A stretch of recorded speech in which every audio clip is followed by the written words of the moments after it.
તો રાજકોટ ગેમ ઝોનમાં એક મોટો ખુલાસો કરુણાંતિકાના એક દિવસ પહેલા સંકેત મળ્યા હતા। ઘટનામાં મોટી બેદરકારી સામે આવી છે।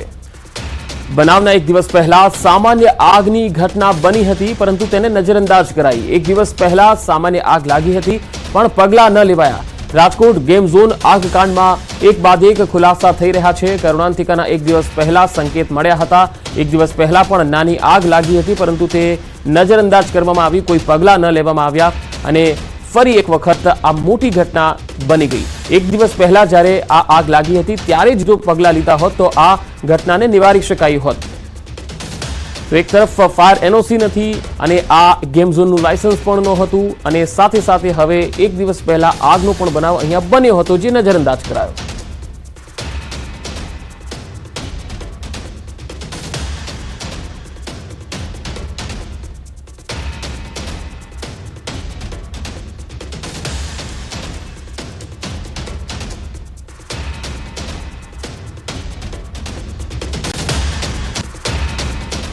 કાલે 1 વાગે રાત્રે ઘટના બની હતી આવડિયા। મીડિયા વાળાને ખબર છે, કોર્પોરેશનને ખબર છે, પણ એનું વેલ્ડિંગ કરતા ને એટલે આ ઘટના બની હતી। પછી એ લોકોને આગળ ન હોય એટલે પછી મૂકી દીધું એને પડતું, નકર ગઈકાલે જો ધ્યાન રાખતા ઘટના નો બની ઘટના બન્યા પછી એને અટકાવી આજનું જો અટકાવી કાલે ઘટના બની હતી, કાલે દબાવી દીધી ગઈકાલની ઘટના 1 વાગે રાત્રે બની। કાલે 1 વાગે રાત્રે ઘટના બની હતી આવડિયા। મીડિયા વાળાને ખબર છે, કોર્પોરેશનને ખબર છે, પણ એનું વેલ્ડિંગ કરતા ને એટલે આ ઘટના બની હતી। પછી એ લોકોને આગળ ન હોય એટલે પછી મૂકી દીધું એને પડતું, નકર ગઈકાલે જો ધ્યાન રાખતા ઘટના નો બની ઘટના બન્યા પછી એને અટકાવી આજનું જો અટકાવી કાલે ઘટના બની હતી, દબાવી દીધી ગઈકાલની ઘટના 1 વાગે રાત્રે બની। તો વધુ માહિતી સાથે સંવાદદાતા રાજકોટથી હાર્દિક મારી સાથે જોડાયા છે।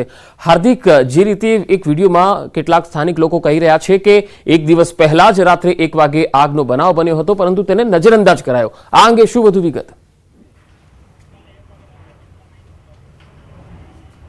ચોક્કસથી પંકજ, રાજકોટ ટીઆરપી જે ગેમ ઝોન છે તેમના સંચાલકોની એક બાદ એક ગંભીર બેદરકારીઓ સામે આવી રહી છે, જેમાં એક સૌથી મહત્વનો વિડીયો સામે આવ્યો છે। આ વિડીયોમાં આ જે છે આગલે દિવસે એટલે કે પ્રમ દિવસ રાત્રે 1 વાગ્યાની સમયે એક ઘટના બની હતી, આગની નાની અમથી ઘટના બની હતી। જોકે ત્યારબાદ આગને ઓલવી દેવામાં આવી હતી ને ત્યારે કોઈ નક્કર પુરાવા નહોતા, નક્કર કાર્યવાહી કરવામાં નહોતી આવી, જેમના કારણે બીજે દિવસે એક મોટી ઘટના બની ગઈ।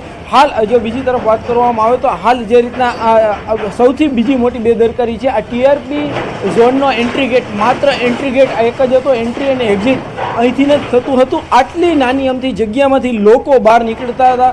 ચોક્કસથી કહી શકાય કે આ કેટલી ગંભીર બાબત કહી શકાય। બીજી તરફ વાત કરવામાં આવે તો અત્યારે હાલ અહીંયા જે છે રાજકોટ મહાનગરપાલિકાના જે અલગ અલગ જેસીબી મશીન છે તેમના દ્વારા કાટમાળ દૂર કરવાનો જે છે કામગીરી હાથ ધરવામાં આવી રહી છે।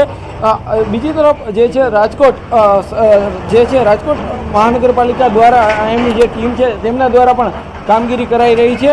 હાલ રાજકોટ કહી શકાય કે ટીઆરપી ગેમ ઝોનની એક બાદ એક ગંભીર બેદરકારી સામે આવી રહી છે।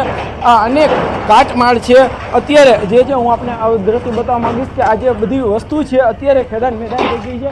આ ખૂબ જ આ જે બધી ફાઇબર સહિતની જે અલગ અલગ જે સ્ટ્રક્ચર હતું તે બળીને ખાક થઈ ગયું હતું। આ જગ્યાએ કોઈ નક્કર સિમેન્ટની કોઈ બિલ્ડિંગ નહોતી, કહી શકાય કે માત્ર પતરાના જે છે સ્ટ્રક્ચર ઉપર 3 માળની આ જે છે બિલ્ડિંગ ઊભી હતી, 3 માળનું આ સ્ટ્રક્ચર ઊભું હતું।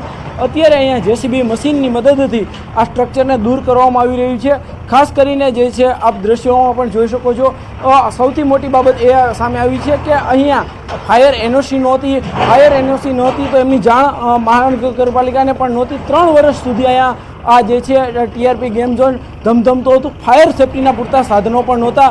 અત્યારે અહીંયા જે છે સમગ્ર કાટમાળ જે આપ દ્રશ્યોમાં પણ જોઈ શકો છો કે જે રીતના અહીંયા એક બાદ એક જે સામે આવી રહ્યા છે, ખાસ કરીને અલગ અલગ જે વસ્તુઓ છે, અલગ અલગ આ જે ઇલેક્ટ્રિકની વસ્તુ છે તે પણ આપણે બતાવવાનો પ્રયાસ કરીશ। ખાસ કરીને જે આ ઇલેક્ટ્રિકની જે આ મોટર છે તે પણ ક્યાંક ને ક્યાંક બળીને ખાક થઈ ગઈ છે, શોર્ટ સર્કિટ થયું હોય તેવી પણ શક્યતા છે। ખાસ કરીને આ ગેમ ઝોનમાં જે છે આ ઇન્સ્ટ્રુમેન્ટ વપરાતું હતું, પરંતુ તે અત્યારે ક્યાંક જે છે અત્યારે ભંગાર બની ગયું છે। એક કહી શકાય કે ખૂબ જ દયનીય સ્થિતિમાં છે। આ ગઈકાલે આ જ જગ્યાએ જે છે લોકો આનંદ કરતા હતા, લોકો આ જ સમયે અહીં સવારમાં પહોંચ્યા હતા, પોતાના બાળકો પણ પહોંચ્યા હતા। એવું મનમાં હતું કે તેઓ દિવસભર આનંદ કરશે અને રાત્રે ઘરે પહોંચશે, પરંતુ એમને ખ્યાલ નહોતો કે બપોર થતાની સાથે જ તેની જિંદગી સાથે પણ રમત રમાઈ રહ્યા છે.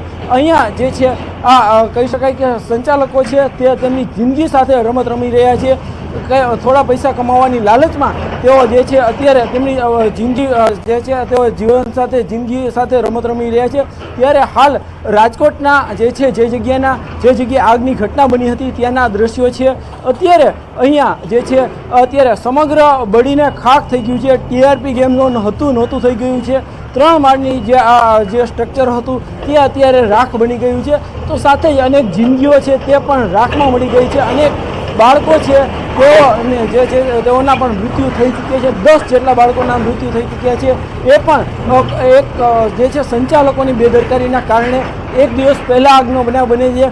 એ સમયે જો સાવચેતી લઈ અને જો નક્કર કાર્યવાહી કરવામાં આવી હોત તો ચોક્કસથી બીજે દિવસે આ ઘટના ન બની હોત. આજે 28 લોકોએ જે જીવ ગુમાવ્યા છે, અનેક લોકોએ પોતાના વાલ સોયા, સંતાનો ખોયા છે, અનેક જે છે લોકોએ પોતાના ઘરનો આધારસ્તંભ કે જે અહીંયા નોકરી કરતા હતા, જેઓ પોતાનું ગુજરાન ચલાવતા હતા, આ જે અહીંયા જે ટીઆરપી ગેમ ઝોન તેમને પોતાનો એક આધારસ્તંભ ગુમાવવો ન પડ્યો હોત.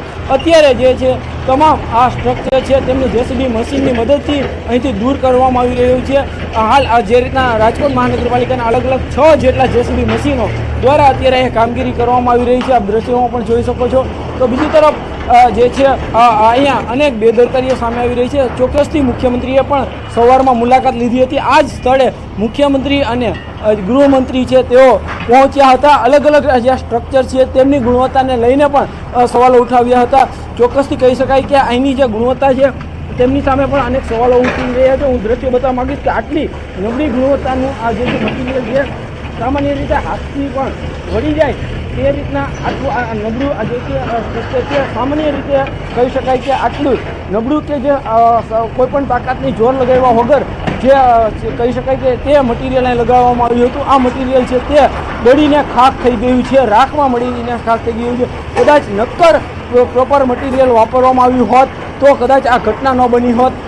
ત્યારે કહી શકાય કે જે છે અત્યારે ન માત્ર તંત્ર જે છે સંચાલકોની બેદરકારી છે પણ ક્યાંક ને ક્યાંક તંત્રની બેદરકારી છે ને એટલા માટે લોકોમાં પણ ક્યાંક આક્રોશ જોવા મળી રહ્યો છે. લોકોની એક જ માંગ છે કે હવે જે છે જે લોકોએ બેદરકારી દાખવી છે તેમને ફાંસીની સજા કરવામાં આવે.